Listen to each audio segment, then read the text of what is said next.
Tea farming is one of Kenya's major production. Ambassador Chemai has for years specialized on producing purple and green tea. This is the purple tea. Okay. Okay. This is the new variety. And how does it do? How well does it do compared to the other variety at this stage? It's very good. It goes faster. Yes, it's quite a robust grower. We find that it grows very fast, and I think it likes this climate. We'll see some that we started off from there. It takes 9 months for the purple tea to mature in the nursery. But it can even go for 1 year or two, depending on how you deal with it and the size of the pots that you use. But if you, for example, if we were planning for next year, this is about the time, and then by June next year you plant. He explains how purple tea is grown and the structure of his tea farm. Purple tea has a market demand of 270,000 cuttings.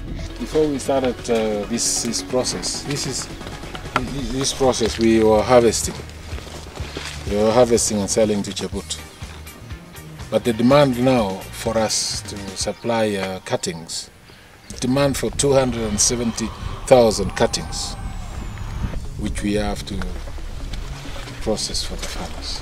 He highlights the advantages of purple tea for consumers in terms of the medicinal value and the advantages the farmer has in terms of high cost of selling this variety and the encouragement and support he gets from the Kenya Tea Board. And what's the main advantage of this variety to the common variety that many people know?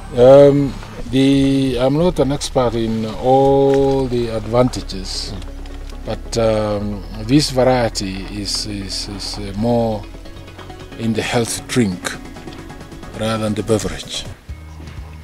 There is a lot of antioxidants that you obtain from this plant.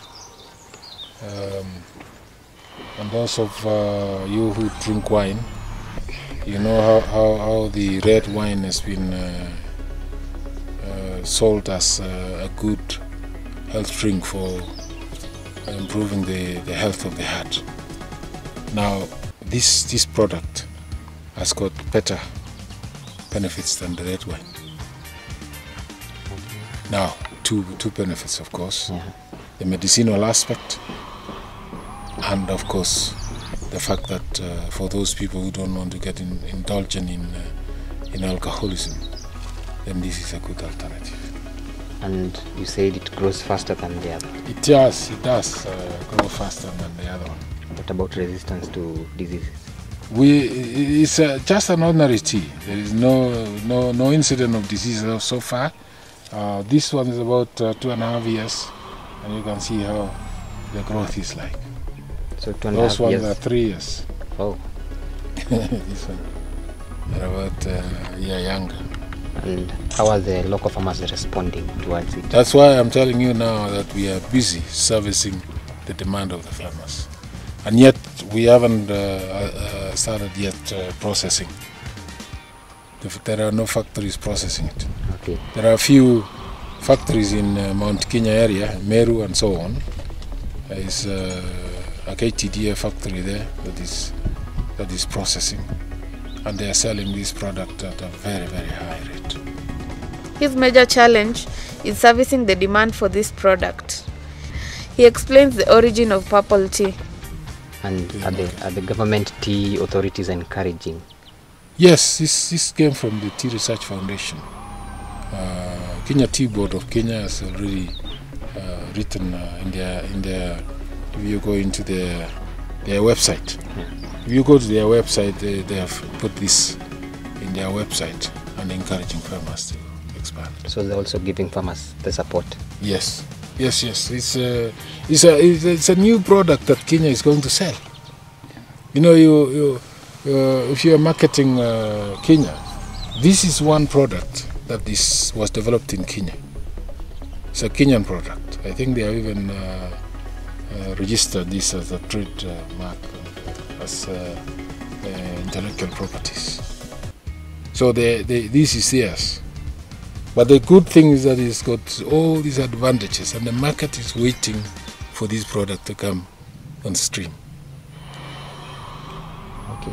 So was it developed from the common the Tea Research Foundation in Kericho. And in fact, I started off with about 700 here, these plants, just to check how it will do. And I'm surprised that it's so good. You see, you are now looking at a crop here that was not developed for that kind of thing. We allowed it to grow this way because these are the mother bushes that we use for propagation. But in terms of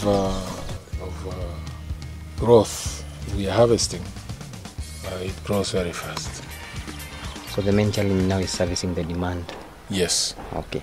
Right now, we have planted on that side. We have. I don't know whether you want to go in there. Yeah. He takes us to his purple tea farm of 2.5 acres, where he shows us how fast the variety has grown. So this is the first plantation, or apart from this one, that we have done now. We did about 2.5 acres here. It goes all the way down there. And this is, we are also using this one as a source for the farming community. How will that be? Oh, we planted last year. This is last year's crop. So it's just about 1 year and about 2 months, because we planted in August, so it's exactly 1 year. But you see, the reason why it's thin like this is because we allow it to grow this way. Under normal circumstances, we would have cut it down there and then it would be spreading. His farm offers employment for the community, hence he has no problem getting labor. It is, in fact, this is one thing that is motivating us, because we are trying to help the farmers here or the community around to find jobs. When I came here in 1984, when I started buying this land. There was very little labor demand, and we created these facilities, and right now our labor sometimes even reaches 80. The number of employees vary depending on different seasons. I do have some permanent employees like the supervisors and so on, but the pickers are mainly on and off. So on average you provide employment to approximately how many people? Currently it's averagely about 30, but it sometimes goes up to 80. Depending on the seasons? The seasons, yes. Okay. I'm seeing He later takes us to his green tea farm, explains the plucking cycle and his expansion plans. Tractor cuttings. That's why this crop has been spared. Okay. And after how long do you do the plucking? It's 1 week. 1 week. Yes. The plucking cycle is roughly a week. But this clone grows very fast. So it's usually the plucking cycle is about between 8 to 10 days. But these ones we can pluck almost every 7 days. It's called the TN 1410. And it's a faster growing clone. Heavy also. So my aim is to expand this one. We are putting another 10 acres down. We are removing the coffee and then planting this variety. We are also expanding the purple tea. We are increasing the acreage to share about 50-50 with the other one. He harvests about 30,000 kilos of green tea per month, which is taken to the tea processing center. 30,000 kilos? 30,000 kilos. of green tea a month. Per month. Yes. But sometimes it goes up. And For example, this crop here is young. This is just coming to 3 years now. yeah. At the end of June this year, it was 3 years old. But as you go now to the 4th year, then this increases its yield. So you're likely to have more. And you, after plucking, you take to a nearby factory. We take to Cheput. Yeah, did you see Cheput when you're coming this way? Yeah. He shows us part of his farm that had been set aside for coffee, but then the coffee was affected with a disease that is not treatable. He tells us his plans for the piece of land. Neglected, because what we are doing, this neglect is only for this year. We've had very serious problem on the production of coffee. There is during the first cycle, it was very good. We had good yield from this coffee. Then we changed the cycle into what they call change of cycle. We actually prune back the trees to a stumped level. And after that, this developed some disease.